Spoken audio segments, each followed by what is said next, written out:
Okay, good day, ladies and gentlemen. Welcome to one of my tutorial videos. Specifically in this video, we're going to be focusing on organic chemistry. Okay, so basically the lessons that we're going to cover today is that what are the organic molecules. We're going to cover also organic molecular structure, and also we're going to see if maybe we can get to the unique naming and formulas. Okay, so let's get into the video, people. So, what are organic molecules? So basically, organic molecules is a molecule that contains carbon to carbon atoms, right? They usually are able to be bond with carbon to carbon atom, as well they can bond with hydrogen atoms, guys. Okay. These organic compounds are used to make products such as medicine, plastic, washing powders, and dyes, along with a long list of other items, guys. Right? So basically, what happens here is that we also see that organic molecules play a very important role in terms of the biomolecules of life, because the atom carbon is in each and every backbone of the biomolecules. Here in the case of in the case of lipids, we see that the carbon atoms also is part of the structural formula of lipids, which plays a fundamental role. Right. We also see the carbon atoms in proteins, which are the important biomolecules in our lives. That play a vital role into expressing specific genes that are either favorable or either that are dominant into our biomolecules. Right. We also have nucleic acids, where we could also find the carbon atom that is already there. It's found in the example of DNA, the nucleic acids, and also the RNA. The carbon atoms is also forms part of this molecule. Right. We also find that the carbon atom is found where in carbohydrates, right? Here the carbohydrate is found in a monosaccharide, which is the monomer of starch, guys. So the carbon atom plays a very important role in the biomolecules, also in the in life, basically. So the organic molecular structure, carbon atom has 4 valence electrons, which means that the carbon atom can form a maximum of 4 bonds with other atoms. So we know that the carbon atom forms bonds with other atoms to form either single bonds, double bonds, or triple bonds, guys.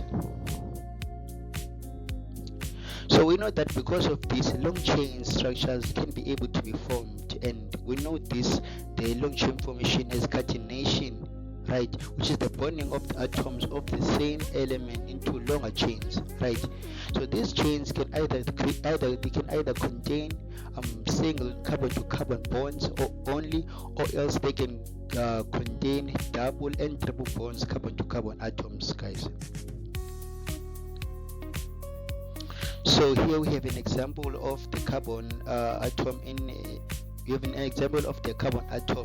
Here we are shown that the atomic number, right? You know that the atomic number of the carbon atom is It's 6, right? And the atomic number, we know that is the number of the number of protons in the nucleus of the atom, right? So this is the number of 6, which means that this carbon atom has 6 protons in its nucleus. Right. So we then have the atomic mass, which is 12, atomic mass is the number of protons and neutrons in the nucleus altogether, right? Which plays an important part in the information of whether you know that is this atom like atomic number. You can be able to tell how many protons are within the atom, or else how many neutrons are within that atom specifically. Right. So we also have this representation of a structural formula.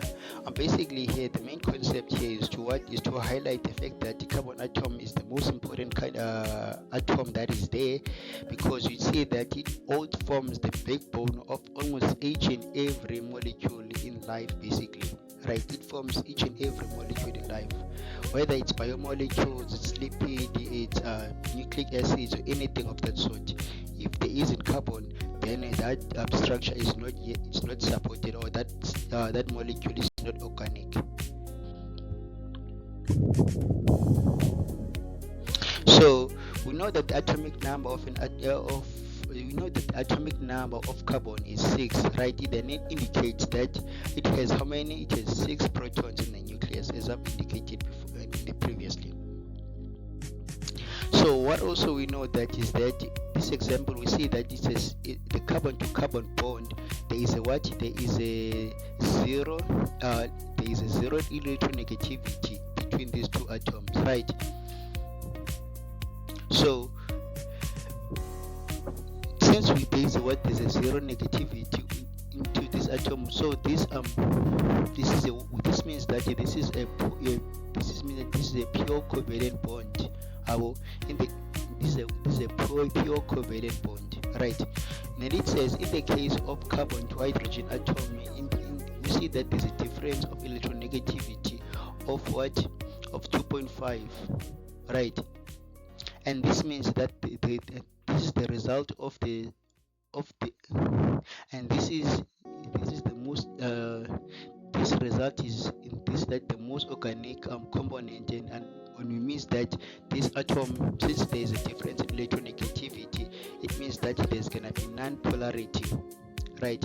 One whereas which the other pole is more negative and the other pole is less negative, because what happens is that the electron affinity between these two atoms, between carbon and hydrogen, is not the same, right? The carbon atom wants the electrons more than the hydrogen atoms, which makes the atom to have unbalanced electronegativity, right? This affects some of the properties of the organic compounds, of course. So the bonding characteristics, you know that the valence electron carbon has 4 valence electrons in the outer shell, as we've indicated before.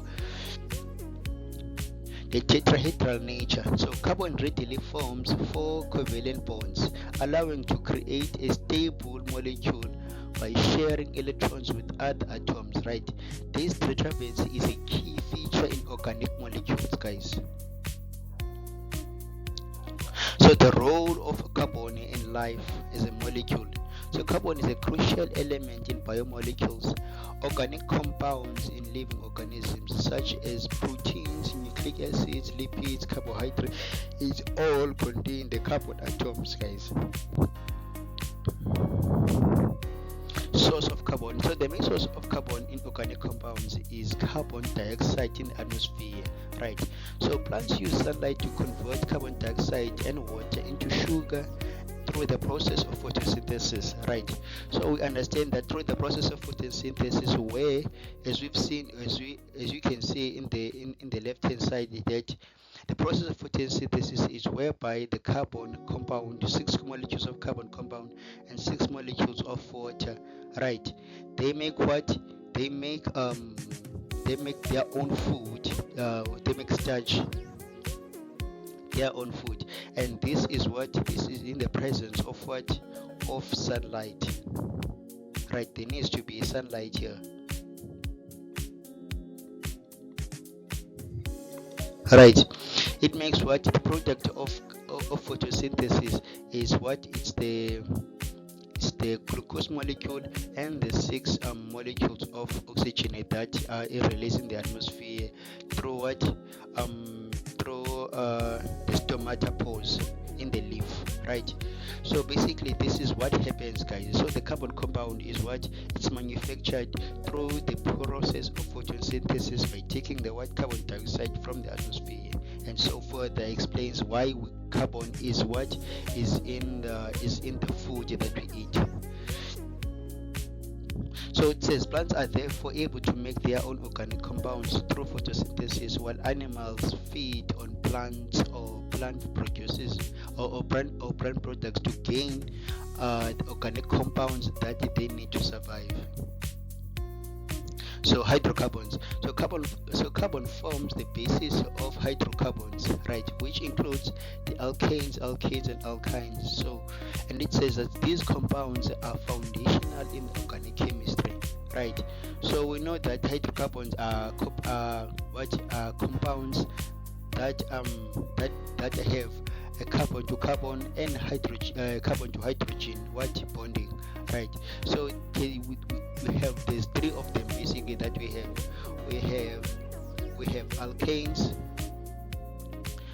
have alkanes, as indicated, and then we have alkynes, and also we have alkenes, alkanes, and alkynes.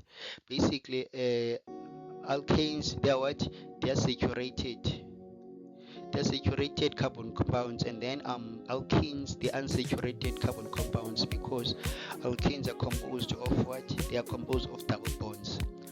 You see, so here there's double bonds, so it's unsaturated. And then alkynes is made up of there's a triple bond between the carbon atoms, so there's a triple bond between carbon atoms, right? So yeah guys, let's move on to the next. So there are four main ways of representing carbon compound in two dimension in paper basically, right? So we have a structural formula, right? So it says the structural formula of an organic compound shows every bond between every atom in the molecule. Each bond is represented by a line, right? So on your left you see that we have drawn this representation of a structural formula, right? As the wording indicates, that the structural formula shows each and every bond in the molecule, right? So basically we see here in this example that we have 1, 2, 3. We have 2 methyl propane, right? So in this structural formula representation, we see that all the carbon compounds show their bonding atoms by a line representing the bonding between these two carbon atoms. And also we also show all the bonding between the hydrogen atoms, right? So this is a where we show 2 methyl propane, and then the second diagram where we show butane. As the previous example, we show all the carbon to carbon and the carbon to hydrogen bonding by showing them with a line,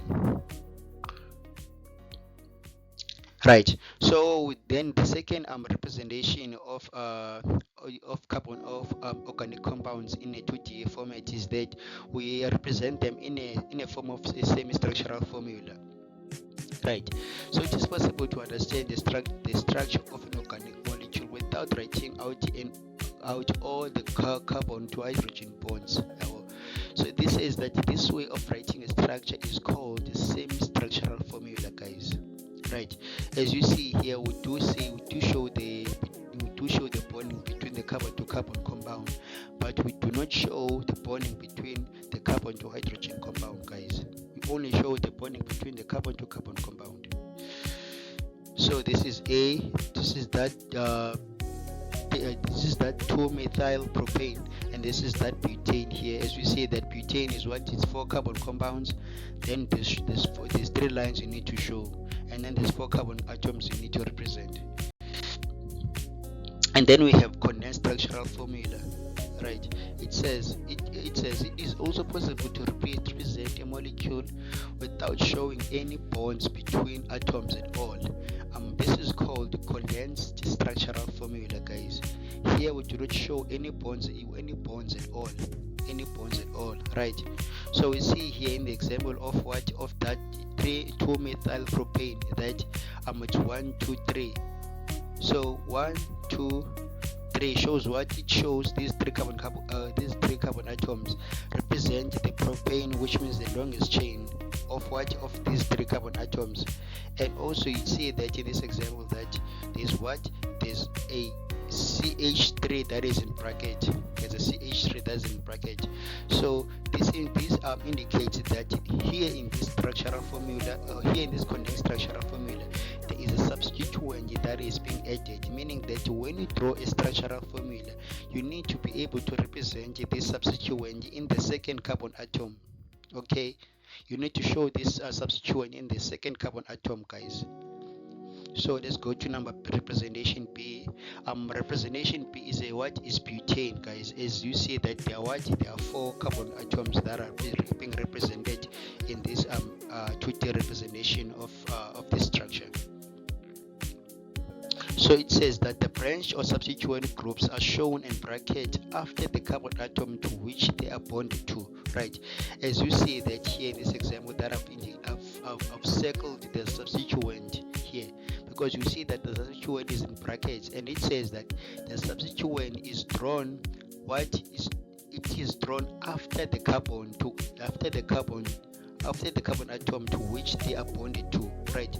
So the second carbon atom is where, after the second carbon atom is where that you are supposed to draw the bracket and also to place in your substituent, because by doing that you are indicating to the marker no that in the second carbon atom there is substituent that is there, right? So yeah, guys, you need to show these things. And then we have molecular formula, guys. And molecular formula is a compound. A molecular formula of a compound shows how many atoms of each type are in a molecule, basically. So how many atoms of each type in a molecule? The number of atoms is written as a subscript after the atomic symbol, right? So the molecular formula of 2-methyl propane, right? It's what? It's CH4. It's CH4. It's C4H10 basically. So here as this text indicates that in the molecular formula you need to show how many atoms of each type. You need to show how many atoms of each type are in a molecule. Like for example, we see that in the molecule of carbon, there are 4 molecules of carbon there. There are 4 atoms in that molecule, and also in the hydrogen atom, we see that there are 4 molecules of hydrogen that are indicated there. So basically, you can be able to look at the molecular formula, and then you can dictate how many atoms per atom are there, right? So this means that each molecule of 2-methyl propane consists of 4 carbon atoms, right? And then hydrogen and 10 hydrogen atoms, right? So it says the molecular formula of butane is also CH4, right? So the molecular formula gives no structural information about the compound. As you guys, you say that here in this case that butane and what? As you see that guys, butane and 2-methyl propane, they have they will have the same representation of molecular formula, because both of these 2 atoms have they have 4 carbon atoms, right, and 10 hydrogen atoms, right? So when we get to other chapters that are more complicated, you would see that this is a structural isomer, because what happens is that it has they have the same molecular formula, but they have different structural formulas, guys. They have different structural formula. This is a structural isomer. Structural isomer, guys. So yeah, guys, if you have reached this point in the tutorial video, I would say that I would be thankful, because this is the end of our lecture. Please hit the subscribe button, and also make sure that you follow and like the video for the algorithm to like us, guys, and so that our tutorials can reach as many more students as possible. Okay, so yeah, guys, thank you very much for your time, and also God bless. I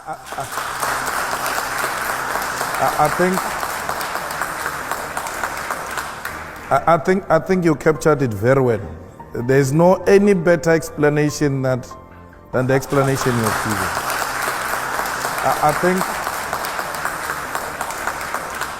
I think you captured it very well.